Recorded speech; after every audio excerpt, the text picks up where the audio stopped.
Bueno, vamos a empezar. La producción total dice que es la cantidad total de bienes que se obtiene durante un periodo determinado y se puede obtener sumando el valor total de la producción de una actividad económica durante un tiempo determinado, ya sea un día, una semana, un mes o un año. La producción media nos muestra lo que en promedio está generando cada unidad de insumo variable y se puede obtener dividiendo la producción total entre el insumo variable. La producción marginal es el cambio que se da en la producción total como consecuencia de adicionar una unidad de factor variable. Y esta se obtiene dividiendo el incremento del producto total entre el incremento del factor variable. Ahora bien, vamos a ver lo que son los factores productivos y su combinación. La combinación de factores productivos nos muestra diferentes formas técnicas de producir. O sea, es precisamente a través de la función de producción que muestran en todas estas combinaciones técnicas y cualquier proceso utilizado. Debe procurar la obtención máxima de producción posible con los insumos utilizados. La función de producción refleja de forma óptima de combinación de los recursos productivos. Sin embargo, existe un aspecto importante que los empresarios deben considerar al determinar su función de producción, y esto es el costo de los insumos que vaya a utilizar, ya que debe tener cuidado en el precio de estos insumos para estar en posibilidad de reducir al mínimo sus costos y procurar aumentar al máximo la producción y de esta forma obtener mayor ganancia. Que esto es lo mismo a la utilidad. Si yo compro barato mis materias primas y pago barato a mis servicios o mis costos fijos, pues voy a tener un margen de ganancia un poco más alto. ¿Por qué? Porque estoy consumiendo poco, voy a producir más porque me van a exigir más y voy a tener un margen de utilidad más grande, o sea, voy a poder ganar más. Pero eso hay que negociarlo también para tener precios más accesibles. No, ojo, no quiere decir que con esto demos mala calidad en el servicio, porque acuérdense que todo cuenta, o sea, tú puedes conseguir precios muy baratos, pero si metes mala calidad, pues tú solo te estás ahorcando, ¿verdad? Entonces, a veces conviene invertirle un poquito más, que sea de buena calidad. ¿Para qué? Para que el cliente quede satisfecho y te consuma más. Si no, no vamos a vender. Ahora bien, la ley de los rendimientos decrecientes. La ley de los rendimientos decrecientes expresa que si un factor fijo se le van adicionando unidades de factor variable, la producción total crecerá en una primera etapa de manera más que proporcional, en una segunda etapa de manera proporcional y en la última etapa tenderá a decrecer. Esto es debido a la saturación del factor fijo por el factor variable. Si se analizan las tres etapas, se tienen que, en la primera etapa, conocida como de rendimiento creciente, se da un aumento rápido en la producción total. El crecimiento del factor variable, que es muy escasa en esta etapa, provocando un incremento más proporcional en la producción, lo que eleva en gran medida lo que es la producción marginal, por lo que el producto marginal es mayor que el producto medio. En la segunda etapa, conocida como de rendimiento decreciente, la producción total sigue creciendo, pero ahora de forma menos que proporcional. Aquí la producción marginal, por lo tanto, es decreciente pero positiva. En esta etapa se da el punto donde empieza a manifestarse la ley de rendimientos decrecientes y se conoce como el punto de rendimiento decreciente. De la misma forma, la producción media empieza pues a ser menor. En la tercera etapa de rendimientos negativos se da un descenso en la producción total, ya que presenta la saturación del factor fijo, la producción media y la producción marginal también descienden, llegando esta última incluso a ser negativa, que es cuando ya los productos van en quiebra. O sea, ¿por qué? Porque ya la gente no los va a comprar. ¿Ahí qué conviene hacer? Pues hacer modificaciones. ¿Para qué? Para que el producto, pues, o sea, hacerle un cambio para mejorar el producto y que la gente siga consumiendo el producto. Al menos que ya lo quieran sacar del mercado, entonces pues ya lo dejan caer, pero pues van a hacer pérdida. Ahora bien, la tasa marginal de sustitución técnica. Los factores se pueden combinar de diferentes formas. Cuando la empresa sustituye factores, cambia la proporción en la que los utiliza. El grado de sustitución de un factor por otros se conoce como la tasa de sustitución técnica y se hace referencia a la sustitución de los últimos factores. Entonces se le conoce como tasa marginal de sustitución. La tasa marginal de sustitución técnica mide la relación en que se puede sustituir un factor por otro, manteniendo constante la producción. Y luego ya sigue lo que son las curvas de isocuantas. La curva de isocuantas pues viene siendo una curva que en todos sus puntos pues muestra las diversas combinaciones de factores entre tierra y capital que generan un mismo nivel de producción. Esto es de acuerdo con una función de producción.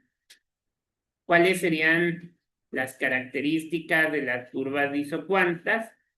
Primero, las curvas de isocuantas son convexas al origen, ya que representan una relación inversa entre los factores. La número 2, tienen pendiente negativa, o sea, no se pueden interceptar, dado que se supone una actitud racional de los productores. La número 3, tienen una dirección de izquierda a derecha y de arriba hacia abajo, ya que se muestran la medida en que un factor pues viene sustituyendo al otro.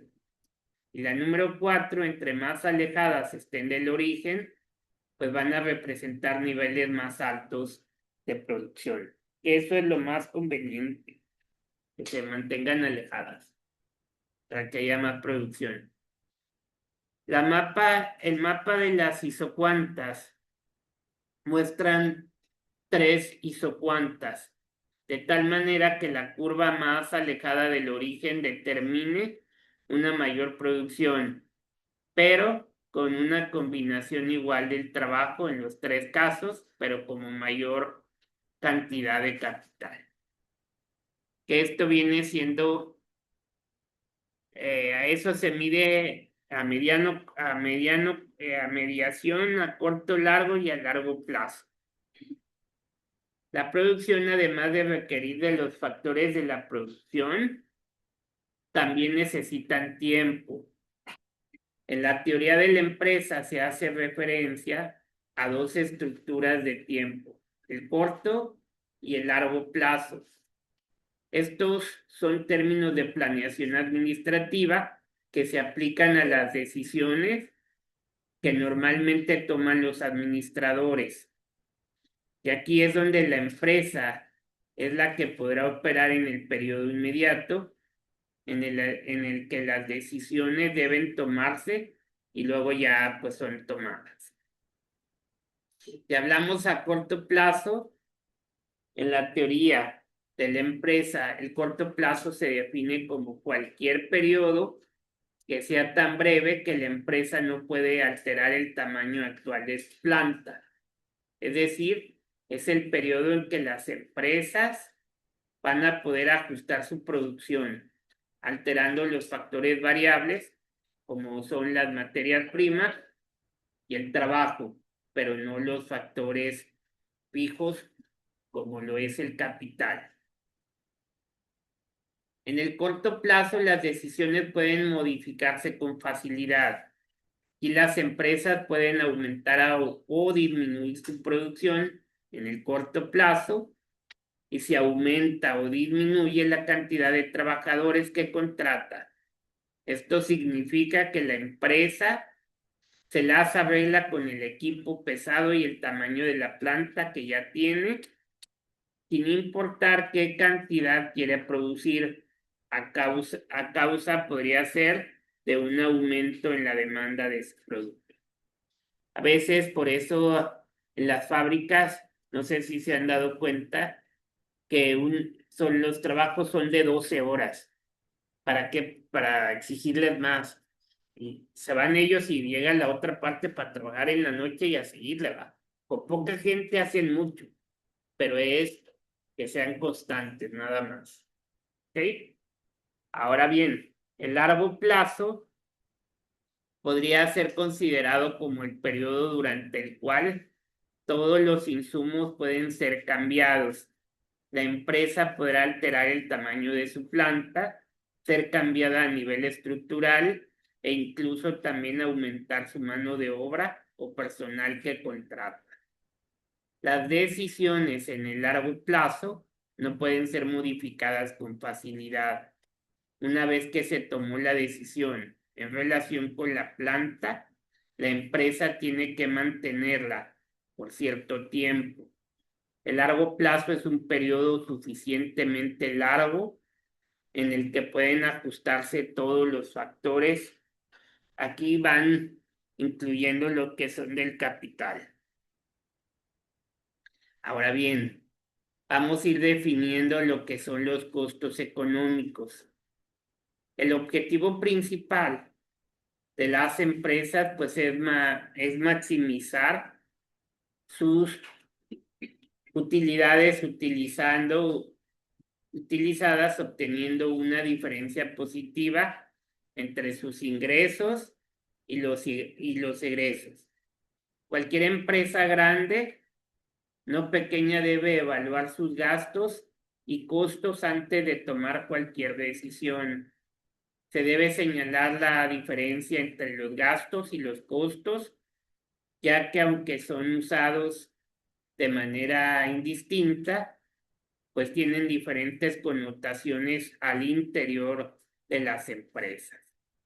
El conocimiento y análisis de costos y gastos es determinante en la toma de decisiones, cuyo eje central es la minimización de costos y la maximización de ganancias.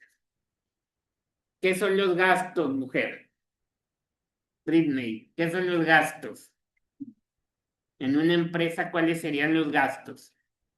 Todo el dinero que se va generando los productos. Es correcto. Para usted, ¿qué son los gastos, Anel Is? Ánimo, Marce. Es lo mismo, pero no.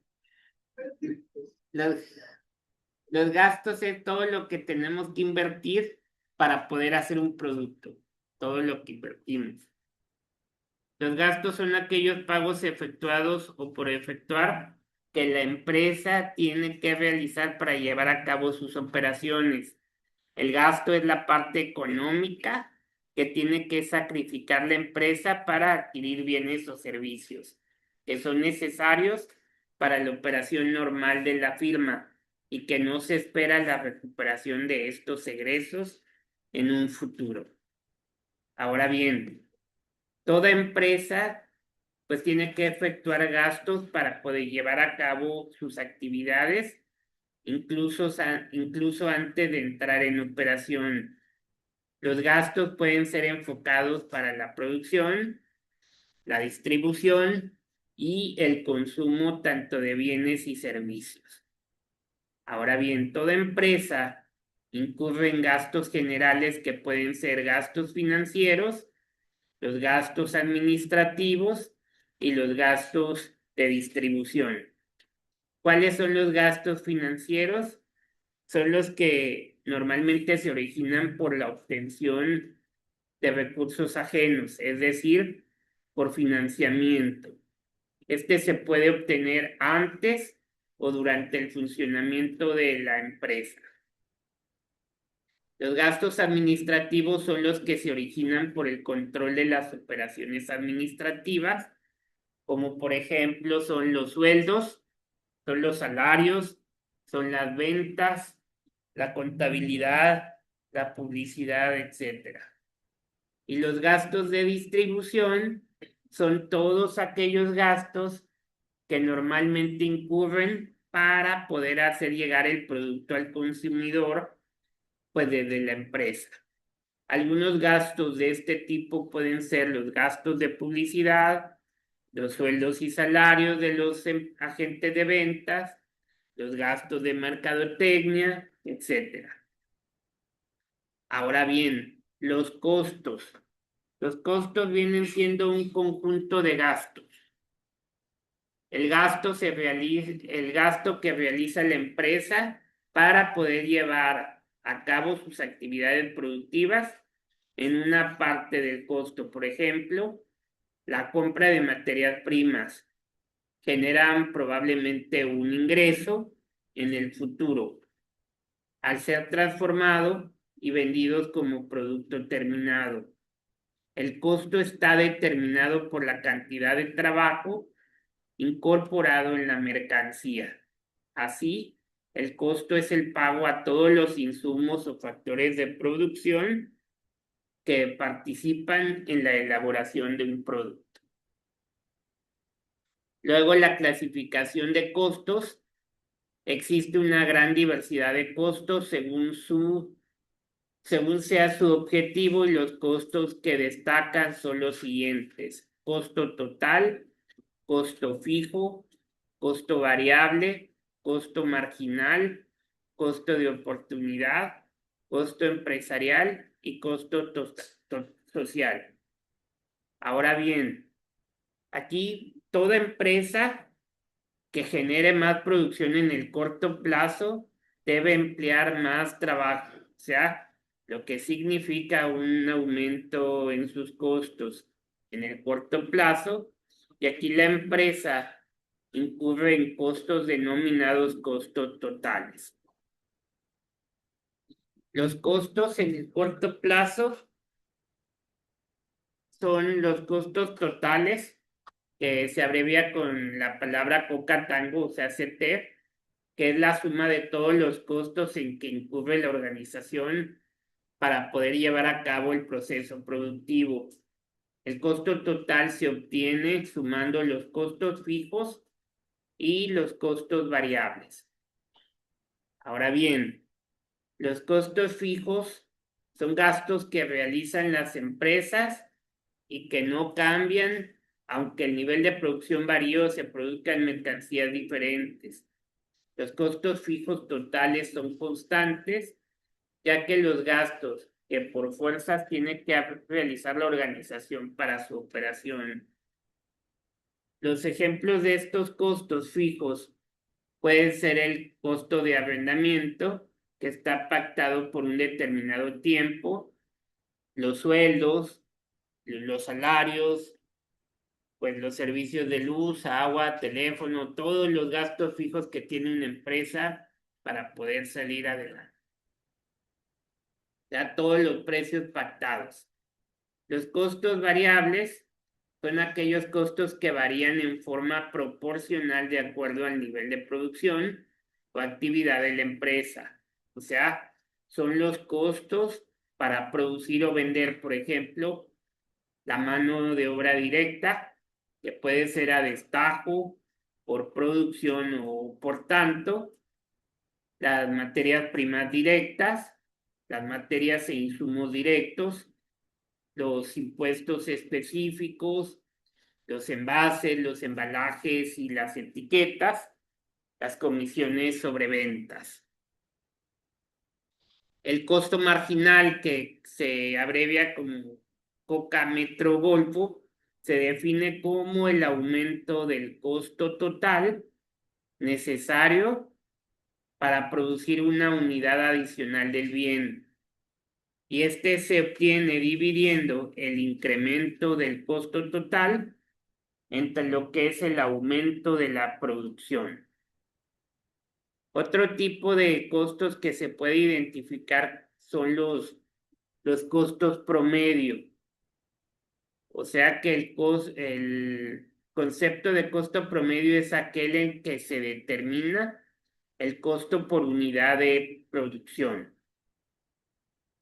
Y luego está el costo fijo promedio con su clave Coca, Fox, Papa, que determina cómo la relación entre los costos variables y el número de unidades producidas. Costo fijo promedio es el costo variable más las unidades producidas. El costo variable promedio se determina con la relación entre los costos variables y el número de unidades producidas.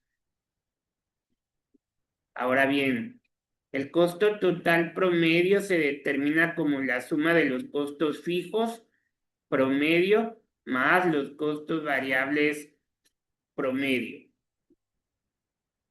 Y otros costos económicos.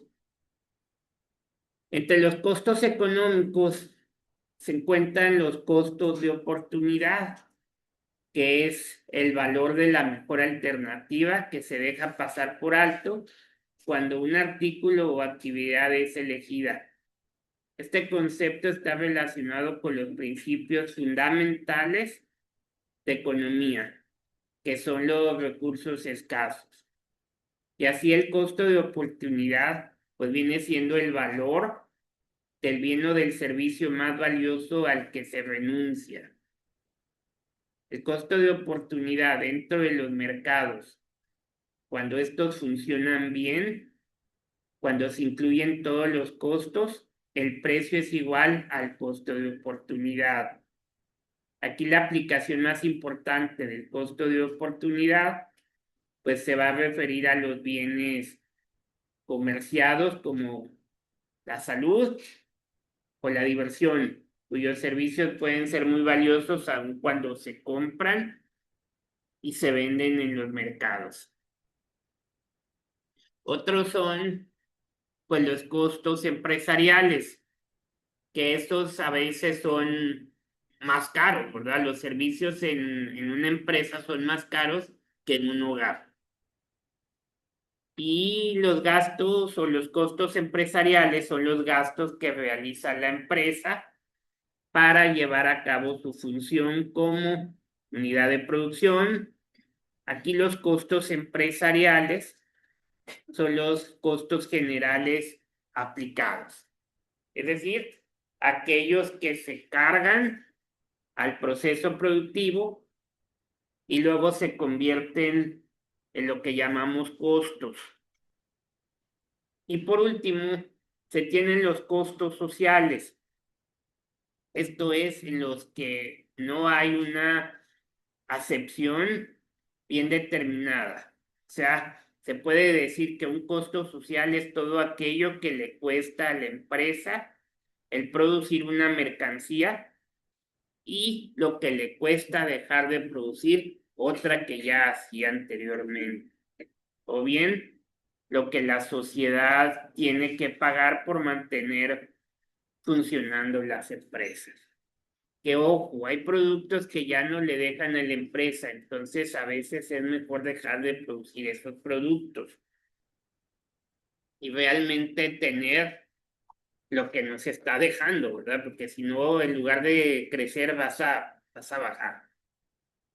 Ahora bien, los costos en el largo plazo, al hablar de la función producción, es la relación que especifica la cantidad máxima de producción que puede obtenerse con una determinada cantidad. Factores. Dado el nivel de tecnología, la función de producción deriva de la teoría de la producción y de los costos. En el largo plazo, pues no hay costos fijos ni costos variables. Aquí serían o vienen siendo los costos de producción que se integran por el pago o incluso por los factores productivos, cuánto se va a producir, cómo se va a producir y en qué cantidad pues se va a producir.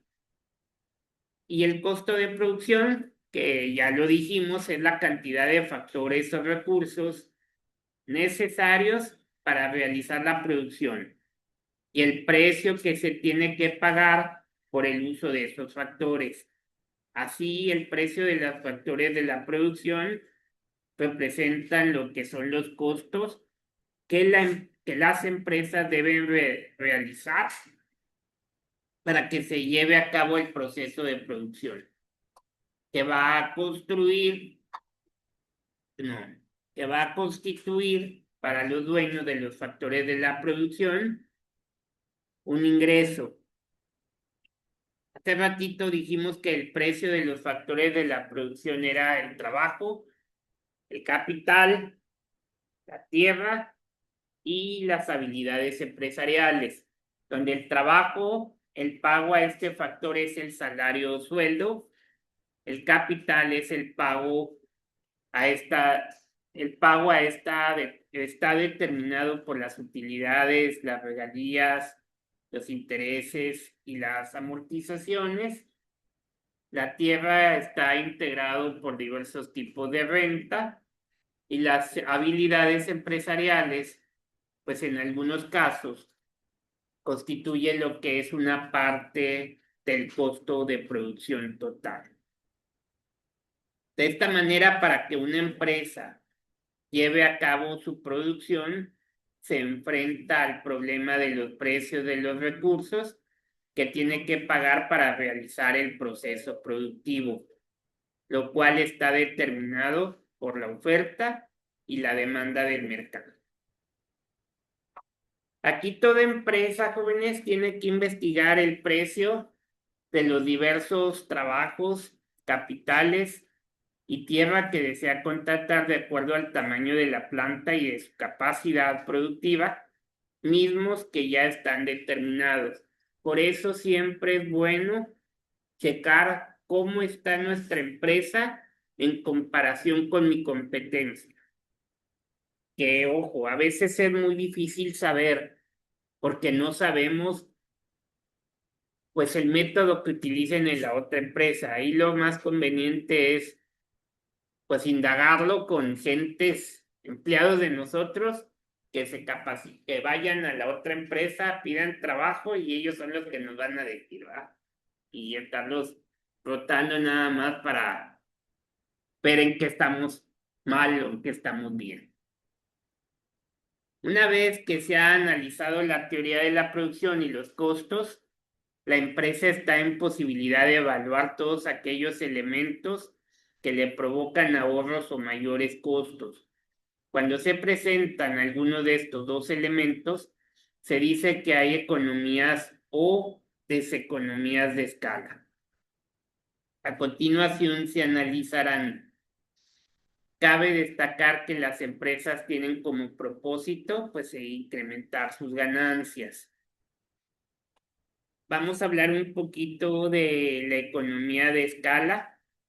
La economía de escala se refiere al poder que tiene una empresa cuando alcanza un nivel óptimo de producción. Esto es para ir produciendo más a menor costo. No sé si se han fijado que las empresas, ustedes piden papelería. Voy a poner el ejemplo porque es el que nos damos casi todos cuenta. Entre más papelería hagas, o sea, por decir, hojas membretadas, tarjetas, entre más cantidad hagas, menor precio. Entre menos cantidad hagas, mayor precio. Eso es normal. Es como los que compran al mayoreo. Entre más compras, pues más barato. Entre menos compras, más caro. En la renta de autos. Si rentas un día es caro, pero si rentas un mes, la tarifa diaria va a ser más barata. Ahora bien,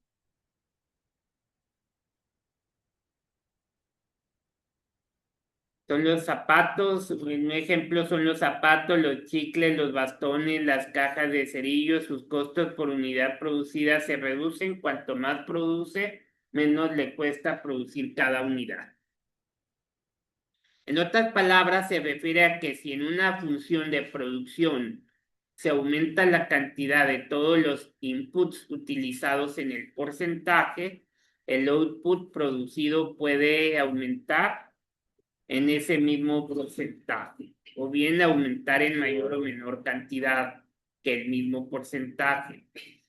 Si aumenta en el mismo, estaríamos ante economías constantes de escala, y si fueran más, serían economías crecientes de escala.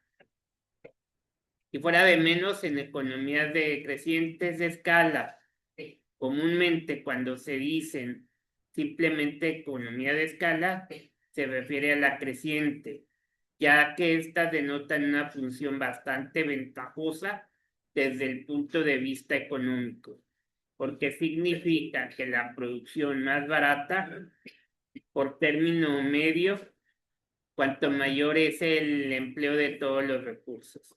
Aquí resultaría, por ejemplo, más barato producir 400 unidades que 200. Si aumentamos en la misma cantidad todos los recursos empleados, por ello y el precio de cada recurso por unidad, pues no cambiaría. Para analizar el fenómeno de las economías de escala, se suele considerar la relación entre los aumentos de producción, que viene siendo el output, causado por los aumentos en los factores de producción, que vienen siendo los inputs. ¿Y qué ocurre cuando una empresa, por ejemplo, dobla la cantidad que utiliza de inputs, o sea, el doble de trabajadores, el doble de capital? ¿Qué pasa cuando en una empresa metemos más personal? Vamos a hacer las cosas más rápido, ¿verdad? O sea, se va a incrementar, ¿cómo se llama? Más producción, pero pues me va a costar más, ¿verdad? Y eso lo hacemos porque a veces estamos contratiempo. O sea, le invertimos más para sacar más producción. Entonces va a depender de lo que queramos alcanzar. Ahora bien, si el resultado en que la producción aumenta más que el doble, entonces se dice que la empresa está caracterizada por economías crecientes de escala. Tome agua porque se me va a ahogar. Esta es una situación de cierto interés en economía, puesto que implica que se puede producir con menores costes a medida que se aumenta el nivel de producción. Esto está muy estrechamente ligado a lo que es la concentración empresarial. Ahora bien, ¿qué es la deseconomía de escala? Las deseconomías de escala proporcionan que el costo promedio de una empresa se incrementa a medida que la escala de operaciones aumenta a largo plazo. Y estas deseconomías se presentan a medida que las empresas comienzan a expandirse conforme aumenta la cantidad y variedad de recursos empleados. Resulta más difícil coordinar todos estos insumos. Las deseconomías de escala pueden ser de dos tipos: internas y externas. Las deseconomías internas aparecen como resultado de la extensión de propiedades únicas.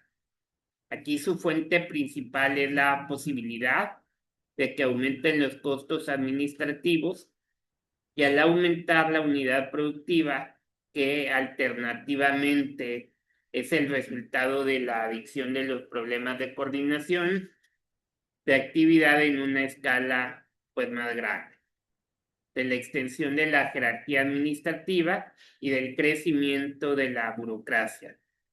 Aunque, si se espera, puede tener escalas de la producción.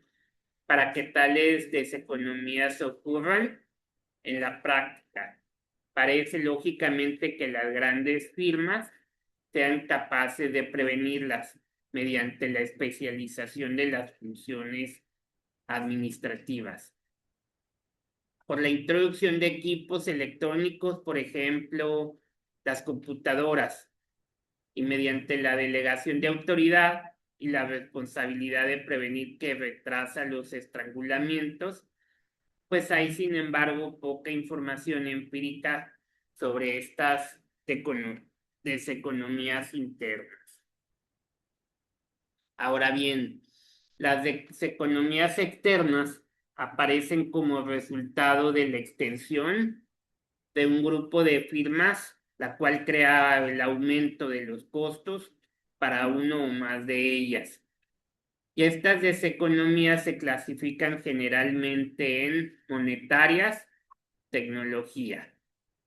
Las monetarias son las que aparecen por aumentos en los precios de los insumos causados para la ampliación de las empresas, que las utilizan, por ejemplo, la expansión de la industria de construcción, que puede causar un aumento en los salarios de los albañiles, creando así una deseconomía externa pecuniaria para cada una de las firmas que utilizan albañiles. La otra es la tecnología, que esta categoría pues tiende a incluir todo lo que no caben en el primer grupo. Por ejemplo, en la medida que las empresas de cierta área se amplíen, aumenta la gestión de las carreteras debido al aumento de las transacciones, de las cargas, etcétera, etcétera. Que esto incrementa el precio de los transportes para todas las firmas. De una manera similar, la extensión de un grupo de industrias químicas localizadas en los bordes de un tipo al aumentar los vertidos del río. Se aumenta así los costes de tratamiento de las aguas por la compañía ahí titulada. Tanto las deseconomías de escalas internas y externas provocan problemas crecientes en la coordinación y control de escala de planta, que repercuten en un incremento de costos medios a largo plazo. Aquí toda empresa debe buscar una escala óptima que le permita un aumento de economías, la eficiencia en todos los sentidos, tratando de no elevar los costos sociales y empresariales, y al mismo tiempo permitir un aumento de ganancias a la firma. Y luego ya sigue la autoevaluación, que esa nos la vamos a brincar. Y luego ya viene lo que es la introducción en las labores de la sociedad, que no existía el intercambio, ya que solo se producía para, primero, el autoconsumo. Y únicamente cuando se llegaba a lograr algún excedente, pues este era intercambiado, es decir, el cambio era de manera fortuita o casual. pero los medios de producción van evolucionando en su proceso histórico de interacción con la sociedad, logrando el desarrollo de las fuerzas productivas.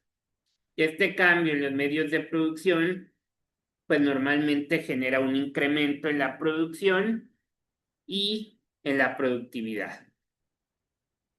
De la misma manera, hasta ahí le vamos a dejar porque ya me va a sacar de la reunión y no me van a dejar hablando solo los que están en la pantalla.